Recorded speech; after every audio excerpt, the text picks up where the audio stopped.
لله رب العالمين والعاقبة للمتقين ولا عدوان إلا على الظالمين وأصلي وأسلم على نبينا محمد وعلى آله وأصحابه ومن اهتدى بهديه إلى يوم الدين. أما بعد، فقد قال الله تعالى في محكم تنزيله وهو أصدق القائلين: فاستجاب لهم ربهم أني لا أضيع عمل عامل منكم من ذكر أو أنثى بعضكم من بعض. ilaahay subxaana wa tacaala dumarku waxa uu ka siiyey diinta door muhiim ah, taasoo loogu talagalay sidii ilaahay ugu talagalay inay markaa uga soo baxaan. doorkeeday gabadhu ka qaadan kartaa dacwada islaamka? halkeesayna ka taagan tahay diinta islaamka? sideedaba dumarka marka la fiiriyo, rabbi subxaana wa tacaala waxa uu ka dhigay mujtamaca lafdabarkiisa. sidaa darteed baa maryamo hooyadeed mar allaala markay uur ka qaaday waxay tiri, rabbi innii nadartu laka maa fii badnii muxararan. rabbiyow, calooshayda waxa ku abuurmay adigaan kuugu nadray inaan kuu xoreeyey, ee fataqabbal minii innaka anta asamiicu alcaliim. waxay isdhehaysay wiil baad dhali doontaa, waxay isdhehaysay wiilka aad dhali doonta baytalmaqdis ha ka khidmeeyo, diinta ha u shaqeeyo, dacwada ha u soo jeedo. saasaa hadafkeedii ujeeddadeeda ahayd. mar allaala markii ay fooshii qabatay, gabar bay dhashay. markaasay tiri, rabbi innii wadactuhaa unthaa. ilaahu dhadig baan dhalay. ilaahay xikmaddiisay ku dhashay. dumarku inay dacwo weyn qaadan karaan ayaa meesha rabbi dadka tusahayay. waxaa meesha xikmad cajiib badan ku jirtay. bacdamaa ay u nadartay waxa caloosheeda ku jira ilaahay, inuu diinta u shaqeeyo, inuu dacwada ummadda gaarsiiyo, ayay tiri, rabbi innii wadactuhaa unthaa. aad bay u shallaynaysaa. waxay isleedahay, unthaad dhashee say diinta ugu shaqayn kartaa, say dacwada dadka u gaarsiin kartaa, say uga soo bixi kartaa doorka loogu talagalay dumarku inay diinta ka qaataan. rabbi innii wadactuhaa unthaa wallaahu aclamu bimaa wadacat walaysa aldakaru kaalunthaa, ayuu yidhi ilaah subxaana wa tacaala. dakarka iyo unfaha isku mid ma aha. sidaa darteed ilaahay wuu ogaa wixii ay dhashay. gabadhaa miyaysan mithal cajiib badan u noqonin dadka oo dhan? miyaysan mithal maryamo u noqonin gabdhaha muxsinaadka ah, ee muslimaadka ah, ee saalixaadka ah, ee qaanitaadka ah, ee taa'ibaadka ah, haddana caabidaadka ah?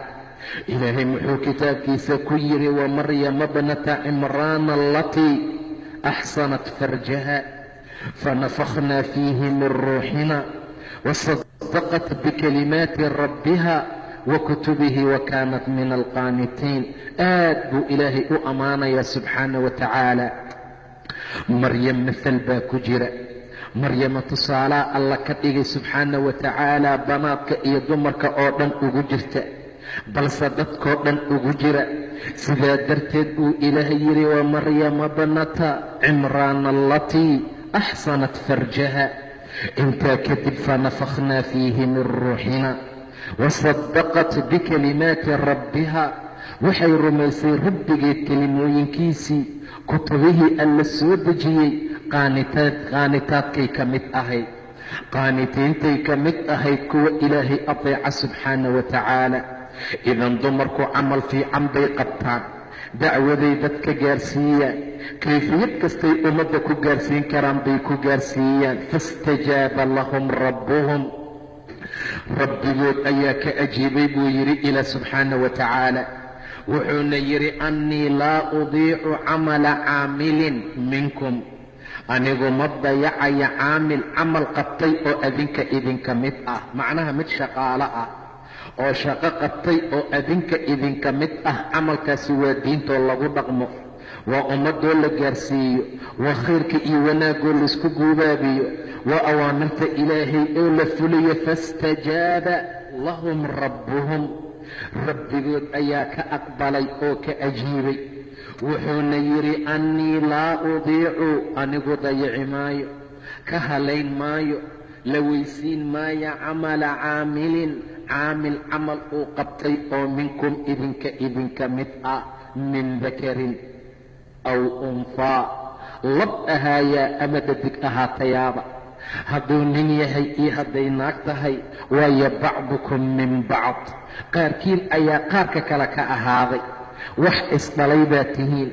laba qofood marka la fiiriyo waxaa karaamo badan alla agtiisa qofka diinta iyo alla u dhow subxaana wa tacaala, qofka dacwada ummadda khayr ka gaarsiiya.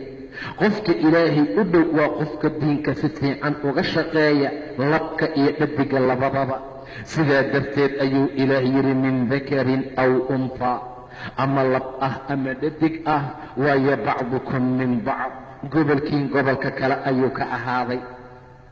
ninka iyo naagta haddii naagtu ay tahay isqaba, haddii naagtu ay tahay mid daaciyad ah, gurigeedana ka shaqaysa, wixii waajibaad ah ee guriga laga saarayna ka soo baxday, haddana dadka khayr ka gaarsiisa, dacwada sabab ugu noqota, dumarka gobol ka mida xijaabku inay qaataan sabab ugu noqota, yaa fadli badan labadaba.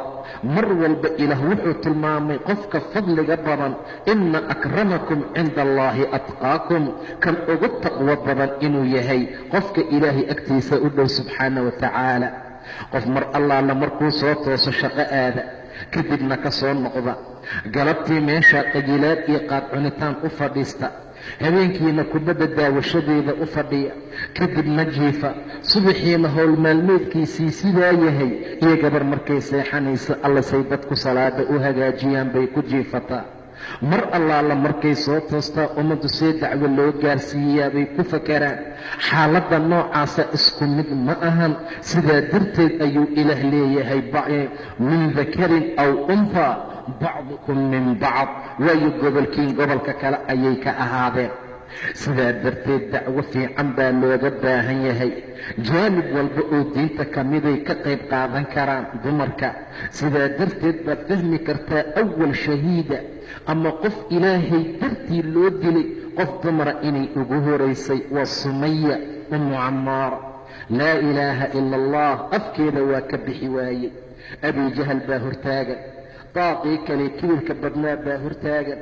intaa waxay ku guubaabinayaan inay Laata iyo Cuzza ammaanto, nebi moxamed ilaaha uu sheegayana ay cayso. taa laftigeedaa dacwo ah. waxay ugu sugnaatay sida buuraha ad adag ay u sugnaadaan.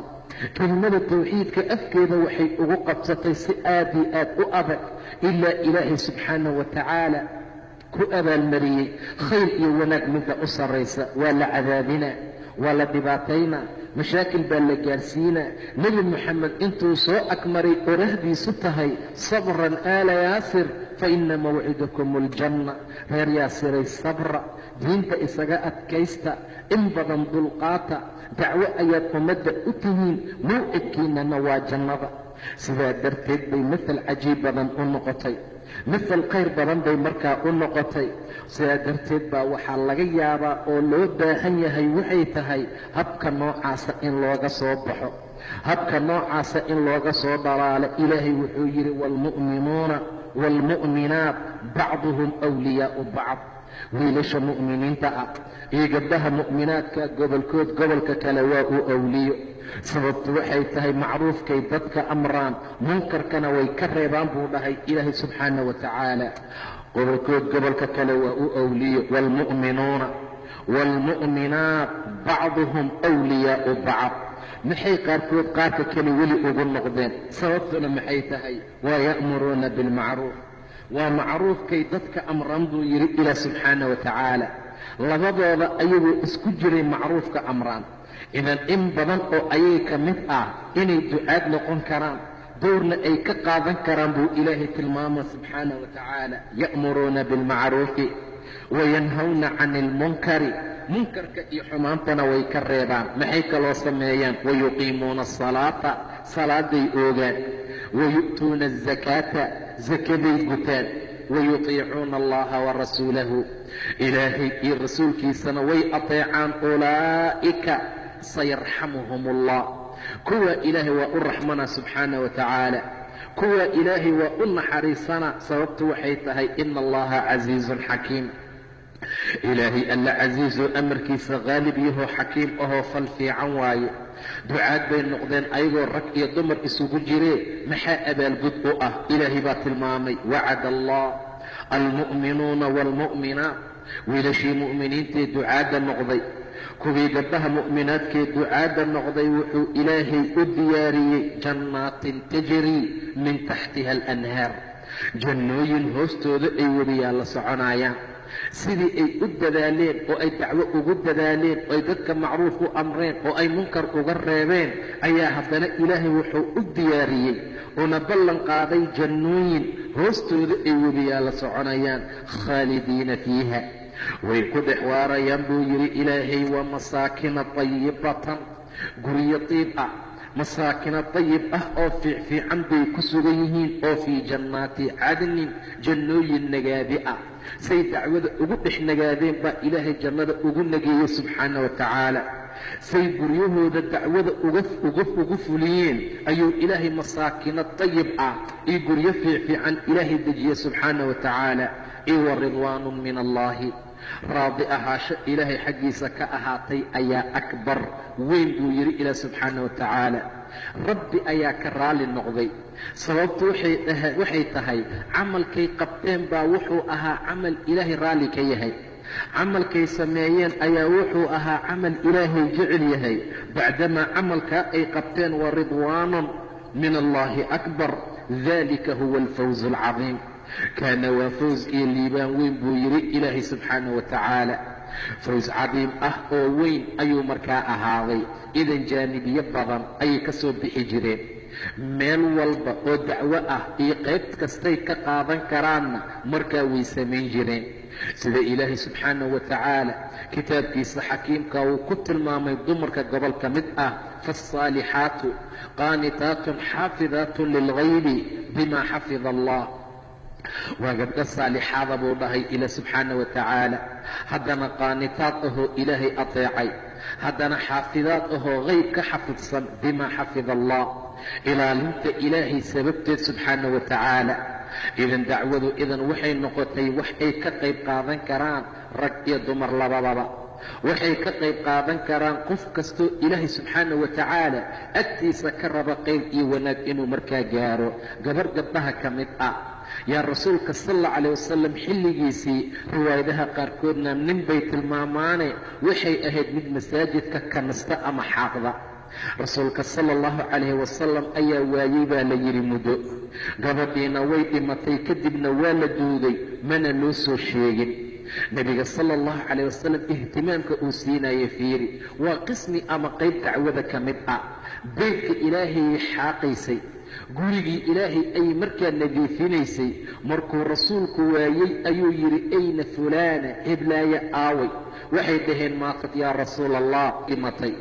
nebigu waa xanaaqay, afalaa kuntum aadantumuunii buu dhahay, maxaa iigu soo sheegi weyseen? maxaa iigu soo sheegi weyseen? hadda i tusiyey qabrigeeda. waa la tusiyey, waa ku tukaday nebiga ama waa u duceeyey. kadib buu dhahay qubuuraha gaararkeeda ku yaala oo dhan waxay ahaayeen kuwa mugdi iyo madow laga buuxiyey. ilaahay ayaa ku iftiimiyey salaadayda ama ducadayda. idan taa laftigeedu waa qayb ama qismi dacwada ka mid ah. waa qof dumar ah, waxay xaaqaysaa masaajidka, waxay xaaqaysaa beydka ilaahay subxaana wa tacaala. intaasoo dhan waxaa la tilmaamayaa khayrka iyo wanaagga ku jira ama ay leeyihiin dumarka gobol ka mid ah, sida ilaahay tilmaamay subxaanahu wa tacaala. rasuulka sala allahu calayhi wasalam asagoo masaajidka ciidad ka dujiyey, raggii wacdiyey ayuu is yidhi amay dumarka maqlinba. waa soo aaday, markaasaa wuxuu yimid dhanka naagaha asagoo bilaal cuskan. rasuulku hadallada uu ku yidhi waxaa ka mid ahaa maalintaa yaa macshara annisaa, war dumaroo sadaqadana ku dadaala, waxaad la badisaan astakfirullah kelimada la yidhaahdo, waayo waxaan idin arkaa akthar ahli naar inaad tihiin, ahlu naar kuwa ugu badan inaad tihiin. waa guubaabinaa rasuulka, wuxuu rabaa inuu ku guubaabiyo wax kastoo ficil khayra inay sameeyaan. wuxuu rabaa inuu tusiyo wax walba oo fiican inay sameeyaan. waxaan idiin arkaa ahlu naar iyo xaabada ama dhuxusha naarta kuwa ugu badan. idan meesha waxaad ka fahmi kartaa bacdamay dumar joogeen inay gabar tiri bima yaa rasuula allah, maxaa dhaca rasuulka ilaahayow, waad kufrisaan buu yidhi. markaasay ku dheen ma ilaahayaan ku kufrinaa? maya, cashiirada iyo ragga idinqabaad ku kufrisaan. axad idinka mid ah haddii sana ama dahar asxaan loo sameeyo oo daqiiqad xumaan ay aragta buu dhahay nebiga, waxay dhahaysaa lam ara khayr qad, weligayba wax khayr ah ma kuugu arkin. idan nebigu wuxuu rabaa inuu dacwo gaarsiiyo, wuxuu rabaa ummadda inay ayagana sii gaarsiiyaan, inay fiiriyaan oo ay ku dhaqmaan oo khayrkii wanaagga loo sheegaayo ay markaa qaataan. xaaladahaasoo dhan waxaad ka fahmaysaa mar walba oo dumarka gobol ka mid ah ee nebiga la noolaa sala allahu calayh wasalam ay wax ka maqlaan haddana aysan fahmin, way u laabanayeen. maalin buu rasuulku yidhi man xuusiba cudib, qofkii la xisaabo waa la cadaabay. caaisha waxay tiri yaa rasuula allah, ilaahay ma dhihin miya fasawfa yuxaasabu xisaaban yasiira, mar dambaa xisaab sahlan oo fudud la xisaabi doona. rasuulku wuxuu yidhi yaa sadiiq binti caaishay, midda ilaahay tilmaamaya waa cardi iyo bandhig.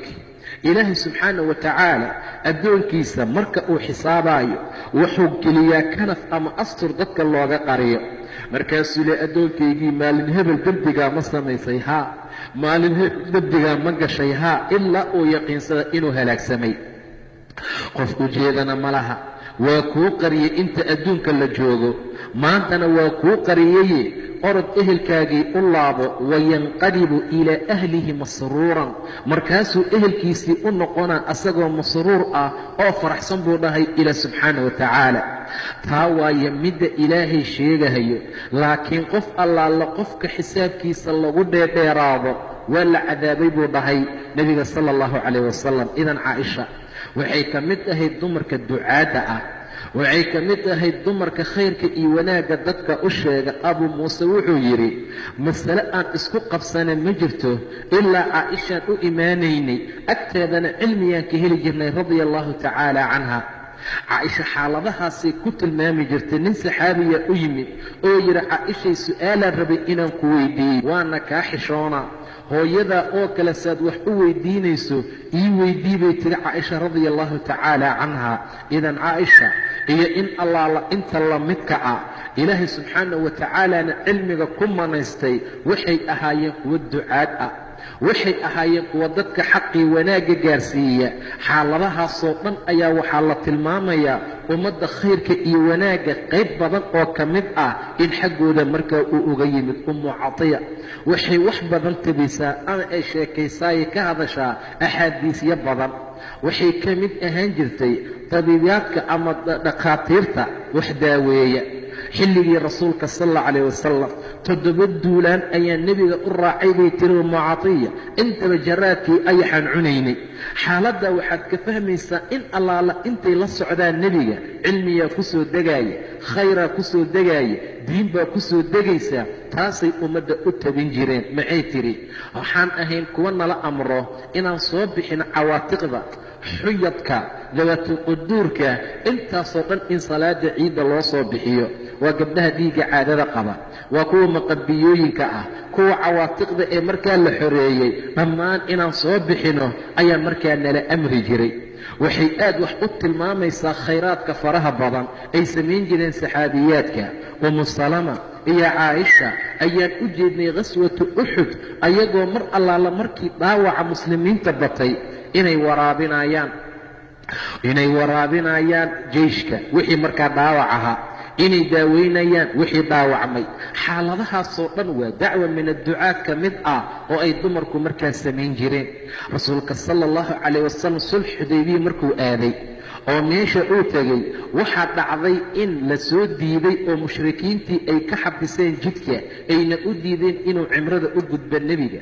si kasta ha ahaatee muxaawalaad dheer oo la galay kadib waxaa go'aan lagu gaaray meesha in lagu xalaaloobo. rasuulka saxaabada wuxuu ku dhahay istaaga oo xiirta waxay dhaheen wax istaagaa la waayey, kaca oo xalaalooba, wax hadalka qaataa la waayey. asagoo mahmuum ah oo murugaysan ayaa wuxuu u galay xaaskiisa ka mid ah, lagu tilmaamo Umu Salama inay tahay. intaa wixii ka dambeeya ayuu u sheegay sida xaalku wax u jiro, arrintu sida ay tahay. gabar kalena waa lagu tilmaamaaye say noqoto xaaskiisa ka mid ah ayaa waxay tiri, ma rabtaa in lagu ateeco, ma rabtaa in warkaaga ay yeelaan adoon qofna la hadlin.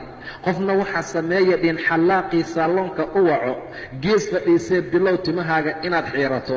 sidii buu rasuulku sameeyey sala allahu calayhi wasalam. arrintii ayay ku baxday, arrintii ayuu sameeyey. saxaabadu mar allaala markay arkeen rasuulka oo sidaa samaynaya, isla markii hal mar bay wada kaceen, hal maray istaageen. xataa qaarkood qaarka kale uu sigay inuu sakiinta madaxa uga gooyo, degdega ay u samaynayeen ama ay u fulinayeen amarka. kuwa noocaasaa markaa ku jiray, kuwa hamigooda adduun keliya aan ahayn laakiin aakhira ku jira, kuwa hamigooda aan ahayn inay wax helaan keliya adduun laakiin hami ilaa xaggiisa waxa yaala ugu jira. dad noocaasay markaa ahaayeen. sidaa darteed baa wax badan waxay ku guulaysteen dacwada iyo khayrka iyo wanaagga, iska daa wax kale. xataa guurarkooda iyo soo doonashadooda iyo arooskooda marka la fiiriyo, dacway ku salayn jireen gabdhaha saalixaadka ah ee hore markaa jiray. sababta waxay tahay mar allaala markii Umu Sulaym gabadha lagu magacaabo uu soo doontay ninka lagu magacaabo Abu Talxa, waa ninka magaalada Madiina ugu hantida badan baa la yidhi. 600 oo geedtimireed ah yaa ugu tiilay beertiisa Bayruuxa lagu magacaabo. mar allaala markuu u yimid way rafdisay, Umu Sulaym way diiday. mar allaala markay diiday ayuu yidhi, waxaan u malaynayaa qof iga hanti badan ama iga lacag badan inaad markaa aragtay. ka laabay tidhi, sababta aan kuu diido waxay tahay, waxaad tahay mushrik, waxaad tahay qof gaal ah, waxaad tahay qofaan ilaahay rumaysnayn, laa ilaaha ila allah ise afkiisa ka soo baxaynin, ilaahay aaminsanayn. aniga waxaana imra'a mu'minad ah oo rumaysayn ilaahay iyo maalinta aakhira subxaana wa tacaala. ilaahay ayaan rumeeyey iyo maalinta qiyaamaha. haddii aad islaamto oo ilaahay subxaana wa tacaala aad isku xirto, kelimada tawxiidka aad ku dhawaaqdo, risaalada nebiga aad rumayso, wax kale oo lagugu diidayaa ma jiro. ninkii intuu tacajubay ee uu fikiray, dacway gaarsiinaysaa, waa xilligeedii, gacantuu ugu jiraa, wax allaala waxay rabtay ka samaysan kartaa. bacdamaa maanta kuwa jooga mar allaala markuu u soo gacan gala adduun iyo dahab iyo xoolo iyo waxaanba qiimo lahayn ay ku fikiraan, ayaa waxay ku fikirayeen dacwa ila allah. wuxuu yidhi waan rumaynayaa ilaahay subxaana wa tacaala, nebigana waa aaminaa sala allahu calayh wasalam. kama yeelin intay soo waday nebiga u keentay sala allahu calayh wasalam. shahaadada xaqa ah iyo shahaadateynka xaqa ayuu ku qiray rasuulkii ilaahay agtiisa sala allahu calayh wasalam. Umu Sulaym hadalkay ku hadashay waxaa ka mid ahaa oo taariikhda baal dahaba ka gashay oo weligeed aan la iloobi karin, inay tiri yaa rasuula allah, meherkeygu waa islaamnimadiisa. laa ilaaha ila allahdan uu yidhi, islaamka uu soo galay, rumayntii ilaahay uu rumeeyey, kaasaa ani markaa mahad ii ah. tiibay meher ka dhigatay. lama jirto gabar ka baraka badan adduunka, acdam baraka ah meherkeeda Umu Sulaym radia allahu tacaala canha. ninkaasoo dhanba waxay ka soo badbaadisay dhuxulaha naarta inuu ka soo badbaado. waxay soo gelisay daa'irada islaamka, waxay u fidisay dacwo cajiib leh. idan dowr fiican ayaa dumarka looga baahan yahay inay ka galaan ama ay ka qaataan dacwada islaamka. si kastay xaaladdu markaa tahay, mahmaa kastoo duruufi ay jirto, iyo si kastii xaalad walbii kayfiyad walba oo markaa dacwo markaa loo gudan karo, waa shay muhiim ah oo markaa looga baahan yahay dadka oo dhan inay sameeyaan. khaasatan waxaa ilaah subxaana wa tacaala khayrka iyo wanaagga iyo liibaanta uu ku tilmaamay ummadda ducaadda ah. sidaa darteed buu ilaah yidhi, waltakun minkum umma yadcuuna ila alkhayr waya'muruuna bilmacruuf wayanhawna can ilmunkari.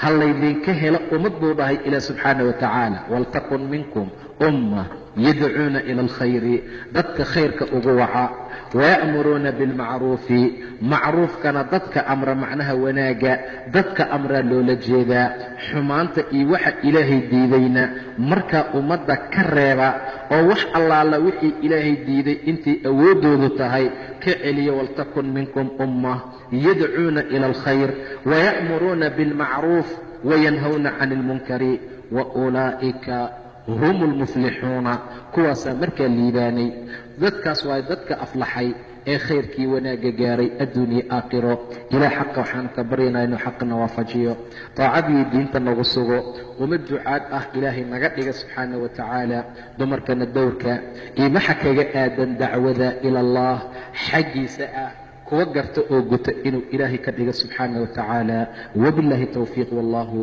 subxaana wa tacaala aclam